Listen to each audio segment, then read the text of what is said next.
तुळजापूर विधानसभा मतदारसंघातील माझ्या आदरणीय बंधू आणि भगिनींनो, आपण सर्व माझ्या चिरंजीवांना राणा जगजितसिंह पाटलांना ओळखतात। राणा जगजितसिंह हा गेल्या वेळी आपल्या या परिसरामधनं विधानसभेत निवडून गेला होता आणि मतदार बंधू आणि भगिनीच्या आशीर्वादामुळे त्याला काम करण्याची संधी मिळाली आणि त्या संधीचा त्यांनी पुरेपूर उपयोग करून आपल्या या भागाचा सर्वांगीण विकास करण्याचा प्रयत्न केला।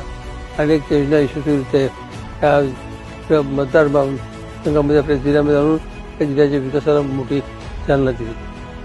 चिरंजीव राणा भारतीय जनता पक्षाच्या वतीनं आमदार विधानसभेच्या निवडणुकीला उभा आहे। त्याचं चिन्ह हे कमळाचं चिन्ह आहे। मला आपल्या सर्वांना विनंती करायची की राणाचा जो उद्देश आहे ते आमदार म्हणून निवडून जायचं एवढंच नाही, ते निवडून आल्यानंतर आपल्या भागाच्या विकासाला आणखीन गती द्यायची आणि आपल्या या मतदारसंघाचा आपल्या जिल्ह्याचा सर्वांगीण विकास करायचा या उद्देशापोटी तो या निवडणुकीला उभा आहे। माझी आपल्या सर्वांना नम्र विनंती आहे, त्याला प्रचंड मताच्या ऐक्यानं